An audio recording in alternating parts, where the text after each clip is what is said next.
Deep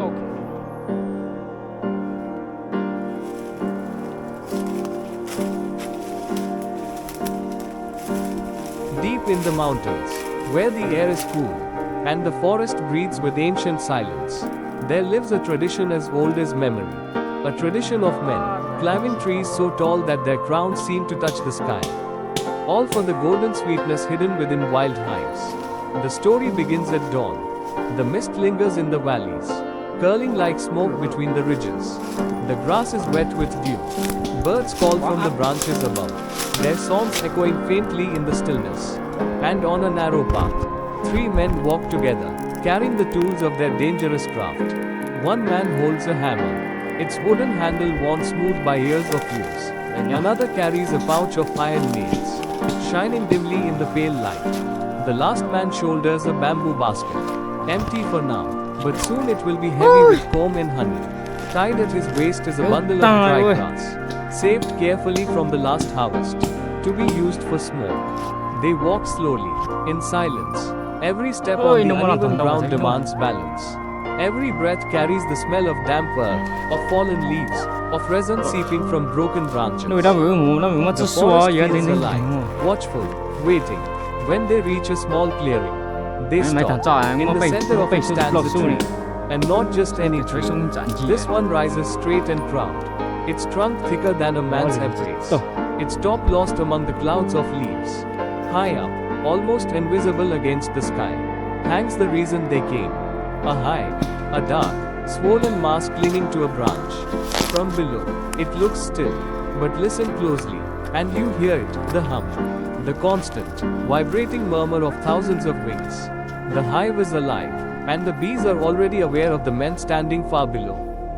The oldest of the three steps forward.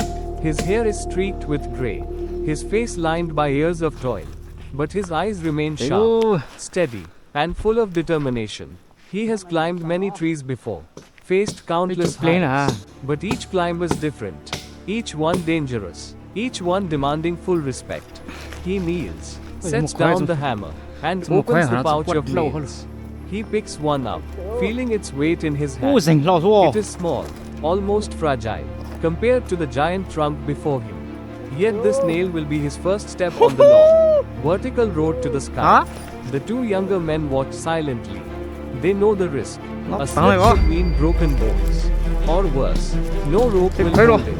No harness will save him. Only the nails, the hammer, and his own strength will keep him on the tree. The forest seems to hold its breath, waiting for the first strike. The old man stands, grips the hammer tightly, places the nail against the bark. For a moment, he closes his eyes. He whispers something, perhaps a prayer, perhaps a memory. Then he raises the hammer and strikes. The metallic sound rings out, sharp, echoing across the clearing. The nail bites into the wood. He strikes again and again. The nail is firm. The first step is made. He pulls himself up, sets his foot on the nail, and stands.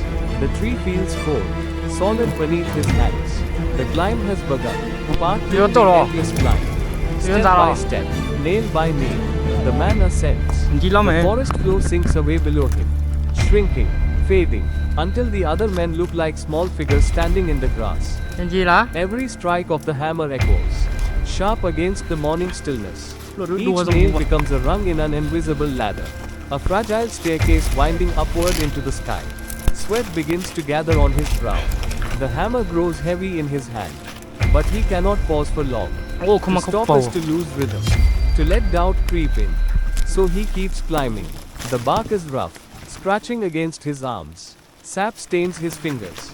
Birds scatter from nearby branches, startled by the metallic rhythm of hammer against wood. Still he climbs, higher and higher. The air changes, cooler, thinner. The ground now looks distant, blurred, almost unreal. One wrong step, one broken nail, and the fall would be merciless. But he does not look down. His eyes remain fixed upward, on the prize waiting above. The buzzing grows louder. It begins as a faint tremor, then swells into a constant vibration that fills his ears, his chest, his very bones. The hive is near. The bees know. They sense the intruder climbing toward their home, and they stir, restless, ready. He pauses, breathes deeply, wipes sweat from his eyes. The world seems to tilt slightly, the tree swaying gently in the breeze. His muscles ache, but his spirit is steady. He reaches for another nail, sets it, and strikes. The climb continues. Below, the two younger men watch anxiously. They shield their eyes from the sun, following every movement. They know the danger of this moment. The higher he climbs, the fewer nails remain, and the closer he comes to the furious swarm above. Finally, he reaches a branch broad enough to rest upon. He leans against the trunk, chest heaving, arms trembling with fatigue. From here, the hive is visible, clear and imposing. It hangs like a dark lantern, buzzing with life, its surface glistening faintly with droplets of honey seeping from within. The smell reaches him, sweet, wild, intoxicating. It is the scent of reward, of risk, of ancient hunger satisfied by courage. But to reach it, he must face the bees. And they will not give up their treasure easily. Part 3 Battle with the bees. The swarm is awake now. A restless cloud of wings. Circling, darting, warning. The man feels the air thicken with their movement. A living storm ready to break upon him. He knows he must act quickly. From his belt, he takes the bundle of dry grass. His hands tremble as he lights it. The flame catching, the smoke curling upward in thin grey ripples. He waves the smoking bundle slowly, carefully, sending the fumes drifting toward the hive. The effect is immediate. The buzzing changes, sharp and angry at first, then sluggish, confused. The smoke seeps into the hive, disorienting the bees, dulling their fury. But it does not stop them entirely.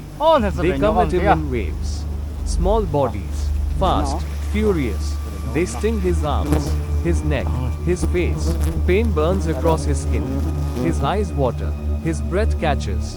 But he endures. He cannot stop now. With his free hand, he steadies the basket. The other grips the smoking torch. He inches closer, until the hive looms before him. Massive, alive, trembling with the weight of thousands of bees. With practiced motion, he slices into it. The comb breaks, golden and glistening, heavy with honey. It drips into the basket. Thick, slow, like molten amber. The smell is overwhelming, sweet and wild, filling his senses, drowning out pain and fear. The bees shriek in protest, their swarm breaking against the smoke, their furious storm of wings and stings. But he keeps working, cutting, gathering, filling the basket. Every second feels like an hour. Every movement is a battle between pain and determination. Finally, the basket is heavy. Honey drips down its sides. Sticky, shining in the light. He ties it with rope, lowers it carefully. The men below catch it, their faces breaking into wide grins. The treasure is safe. Part 4 Descent and Triumph. Now, the hardest part remains, the descent. Climbing down is always more dangerous than climbing up. His muscles are exhausted, his vision blurred, his skin burning with stings. One slip, one mistake, and the earth will rise to meet him in ruin. Slowly, painfully, he begins to move downward. Step by step, nail by nail, he pulls each one free, tucking it into his belt, leaving no trace of his climb. The hammer feels like iron in his hand. The world sways around him, dizzy, dangerous. At last, his feet touch the ground. The two men rush to him, steadying his trembling body. They hand him water, pat his back, laugh with relief. He sinks into the grass, breathing hard, his chest heaving, his arms heavy, but his eyes shine with pride. Beside him, the basket overflows with honeycomb, golden, sticky, glowing in the sunlight. The smell of wild sweetness fills the clearing. The bees still hum angrily in the distance, but their treasure is lost. As the sun begins to set, the men share the honey. They break pieces of comb, golden syrup dripping down their hands. It is thick, rich, alive with flavor, sweet, wild, untamed, worth every risk, every sting, every moment of fear. And so the story ends. Not with silence, but with laughter. The honey is more than food. It is memory. It is courage. It is tradition, passed from fathers to sons, from one generation of hunters to the next. High in the mountains, where the forest stands eternal, The climb will happen again and again, as long as men seek sweetness in the wild and dare to face the sky.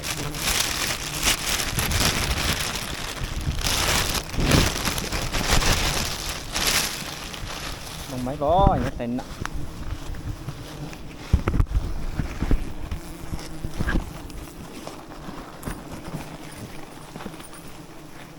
trong cái tấm là nó tên nặng e lúc đi hút cao tôn dưới đó là dùng tôn nặng thì ăn rồi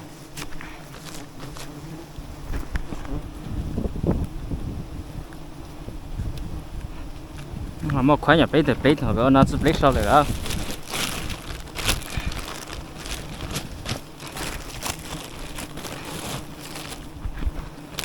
cắt cái này về ăn, cắt về làm thức ăn.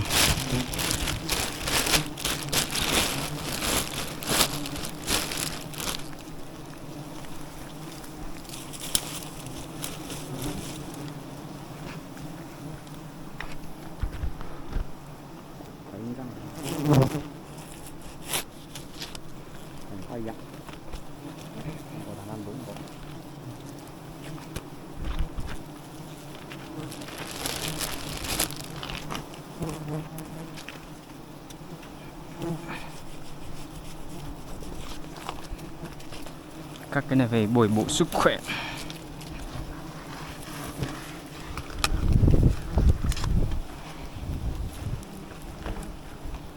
Wow, quá ngon luôn.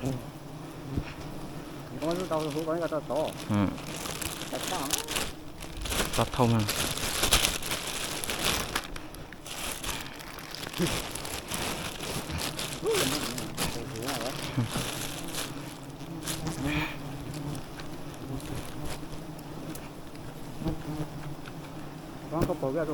Đó.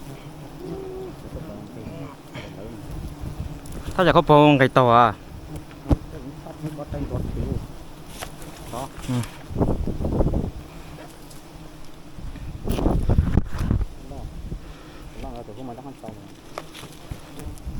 Cho nó lố có.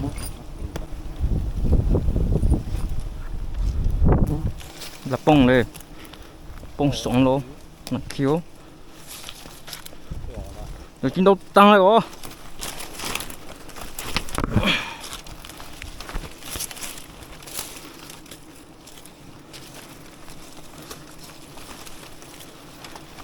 Anh gì cái tổ hay nào?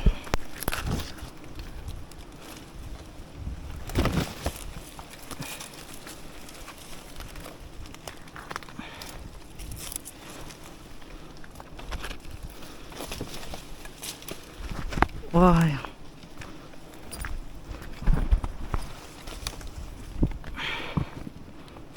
Ôi.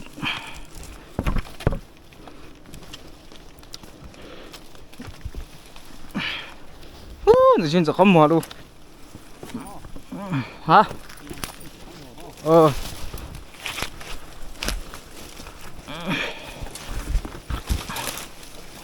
Ui da, thật là khó đi. Ba lô đi một đường, mình đi một đường.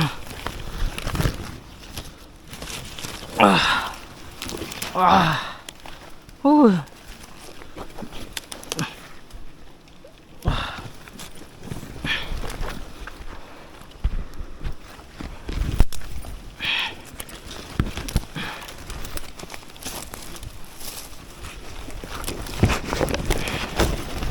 Ui da.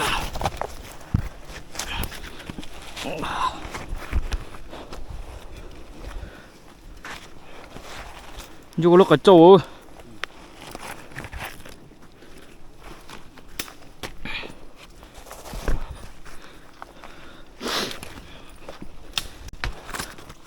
Sư bảo tăng thì các mình nhuận tao à, buổi tay bên thêm mặt lại à. Sư bếp lấy à.